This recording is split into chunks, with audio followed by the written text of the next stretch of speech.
Hello mga ka-farmers, welcome back to my channel. Ngayong araw na ito, sa video na ito ay sasagutin natin yung mga katanungan ng ating mga subscriber at mga kaibigan dito. So magkano nga ba itong ating nabili na pelletizer machine para sa feeds? So itong makina nandito sa akin mga ka-farmers, ito ay nagkakahalaga ng 38,000 pesos. Pero meron namang ibang brand mga ka-farmers o nasa ibang area na meron ding mga mura or may kamahalan din na makina. Itong sa atin, nasa katamtaman lang yung presyo nito. Merong makina na humigit kumulang 50,000 yung siguro pinakamahal na ganito na makina. At yung pinakamura naman, meron kayong mabibili dyan na 25,000 na makina yung pinakamura na mabibili. So depende din sa design mga ka-farmers. Meron din yung iba hindi ganito yung design. At meron namang iba na ganito yung design pero yung kanyang parang gulong dito sa panggiling ng ating feeds, kagaya niyan sa loob, ay 2 or 3 yung laman. Itong sa akin ay 2 phase lang ito. Sa mga nagtatanong naman mga ka-farmers kung saan ko nabili itong makina ko at kung saan pwedeng makabili. So itong makina ko mga ka-farmers ay nabili ko dito sa amin lang sa Negros Oriental, sa kaibigan. Bali sa kaibigan ko ito mga ka-farmers. Siya yung unang nakabili doon sa manufacturer at saka binenta naman nung ating kaibigan at saka kinuha ko. So bali doon sa kaibigan ko, hindi niya nagamit ito ng masyado. Testing lang yung napaandar niya ito doon sa kanila. Kaya yung iba nagsasabi na sira daw yung nakuha ko na makina. Hindi po sira mga ka-farmers dahil nung una ay tinesting ito doon sa kanilang bahay, yung kaibigan ko. Yung feeds na nandun ay matagal din hindi nalinis bago ko na-acquire ito.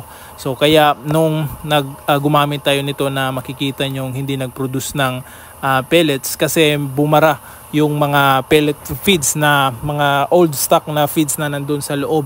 So kailangan nating buksan ito mga ka-farmers para malinisan at para gumanda yung daloy ng paggawa natin ng pelletizer or pellets na feeds. So sa mga nagsasabi na sira or hindi maganda yung nakuha natin, hindi po yun totoo mga ka-farmers.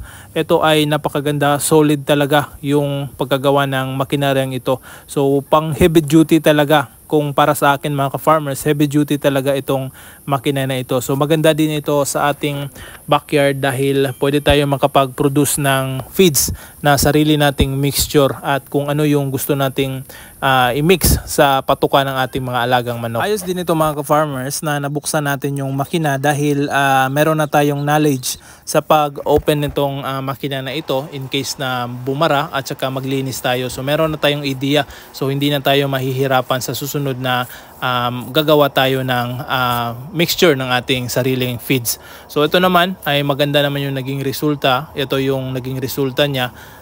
Maganda yung nagawa natin. So sa mga susunod na paggawa natin ay gagawa na tayo ng yung mas maganda yung mga ingredients na ilalagay natin o ihahalo natin dito sa yung formulation natin sa feed. So kulang-kulang pa itong formulation natin. So nag-aaral pa rin tayo at magagawa tayo ng mga adjustments sa mga susunod na pag-formulate natin ng ganitong klaseng feeds. Sa mga nagtatanong naman kung saan mabibili ito, merong iba, mostly nakikita ko sa online, nasa Manila, yung merong mga YouTube channel din na merong nagbibenta ng mga makinaryang ganito.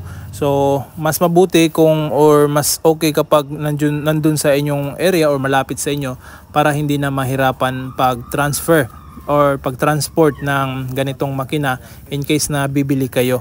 Pero meron namang nagdi-deliver mga ka-farmers, mag-shipping ng ganitong kalaking mga makina. So pwede din kayong umorder. So tingnan nyo lang sa online kung gusto nyo kumuha. Marami namang nagbebenta pero double check nyo lang mga ka-farmers na yung legit talaga na nagbebenta ng mga makinaryang ito para hindi tayo ma-scam.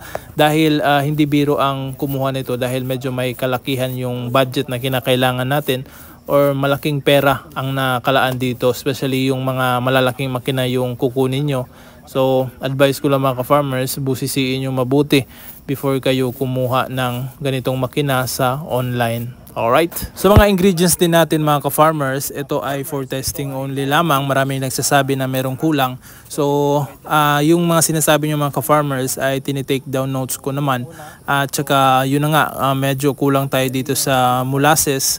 Yung iba, yung sabi ng iba na toxin binder, pero yung moisture din natin na dapat yung sapal ng niyog na lang dapat yung moisture natin, hindi na tayo naglagay ng tubig na hinalong asin. So sumobra yung naging mixture natin mga ka-farmers. At ito, yung isa din sa mga katanungan kung ano daw ito yung kulay brown na feeds, yan po ay cattle feeds, yung mabibili sa Agribit.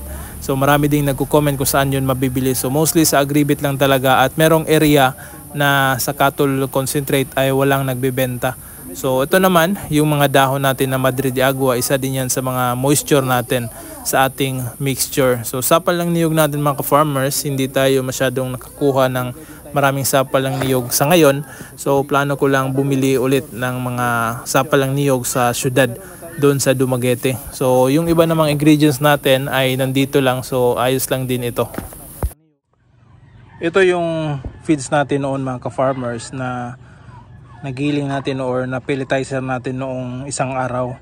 So ngayon hindi pa naubos dahil wala, palaging umuulan dito at hindi naarawan. So kaya ito medyo hindi matigas yung mga pellets niya. So ang gagawin natin dito ay hahaluan natin ng layer crumble para ipakain dun sa mga manok natin na paitlogin. Tsaka hahaluan din natin ito. So ito ay Madre de Agua, merong yan, Napier. Lalagay natin yan doon. Ito, mga Napier. Tapos may malunggay. Yan. So yan ang ihahalo natin sa mixture. So yan o. So ihalo natin dito. At lalagyan natin ito ng layer crumble. So ito yung layer crumble natin mga ka-farmers. Yan ang ihahalo natin dito.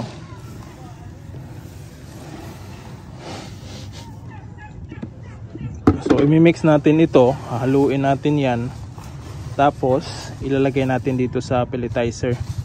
So meron pala tayong ito, nakabili tayo ng tawag dito is tuyo o bulad. So ito yung isa sa mga ingredients na gagamitin natin para sa paggawa ng feeds. So ang problema ko lang dito ay paano pagdurog nito. So hahanapan natin yung pamamaraan mga ka-farmers. For the meantime, ito ihalo natin tapos lalagay dyan at papakain sa manok. Alright.